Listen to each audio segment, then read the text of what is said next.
আজ এই ভিডিওতে আপনাদের দেখাতে চলেছি কিভাবে কার্বোরেটর ক্লিন করতে হবে। তো গাড়ি থেকে কার্বোরেটর খুলে নিয়ে ভালো করে পেট্রোল বা অকটেন দিয়ে ধুয়ে নিতে হবে।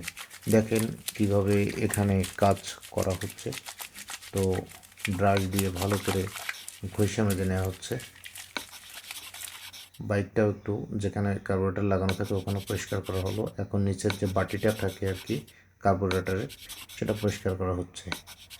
তো বেশ এরকম ঘষে ঘষে একটু তেল খরচা হবে, তেল দিয়ে ভালো করে পরিষ্কার করতে হবে। তেল দেওয়ায় কোনো কমতি করলে হবে না। তো এই গাড়িটা যাচ্ছে 45 কিলোমিটার তেলে। এটা হচ্ছে হোন্ডা লিভো একটা বাইক।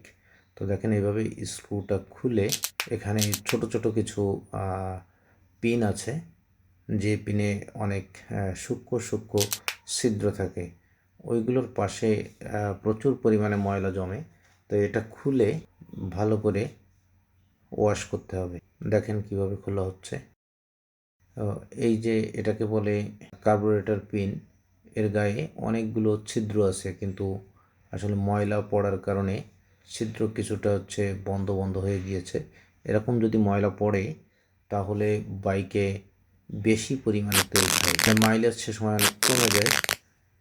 তো এরকম যদি হয় যে মাইলেজ খুব কম পাওয়া যাচ্ছে, তখন ভালো একটা মেকানিকের কাছে যেয়ে এভাবে পরিষ্কার করে নিলেই মাইলেজটা বেড়ে যাবে। তো কার্বোরেটর যে কোনো মেকানিকের কাছে আসলে খোলা উচিত নয়, একটু অভিজ্ঞ মিস্ত্রির কাছেই এটা দেখানো উচিত।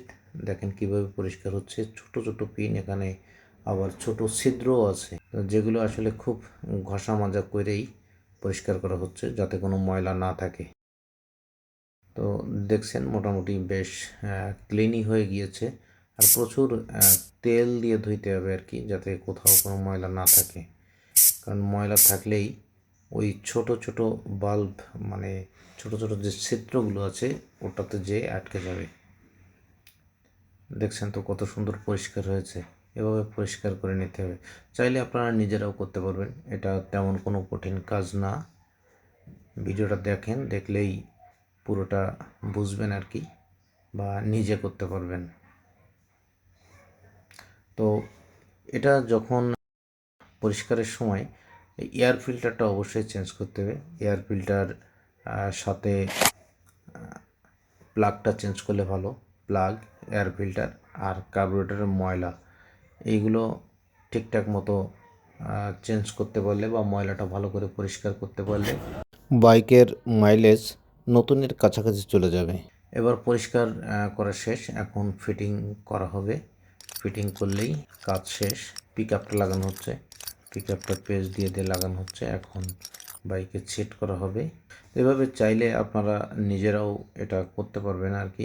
সাহস করে খুলে করলেই হবে। আর মেকানিক দেখলে একটা ভালো মেকানিক দেখানোই উচিত। লাগে গেছে প্রায়, এবার লাগানো হয়েছে, দুই পাশে পাইপে লাগানো হয়েছে। এয়ার ফিল্টারের একটা নাট আছে এই পাশে, আরেকটা হচ্ছে সিলিন্ডারের। দুটো ভালো করে টাইট দিয়ে দিতে হবে। ফিটিং মোটামুটি শেষ, এখন নাটগুলো টাইট দিলেই কাজ শেষ।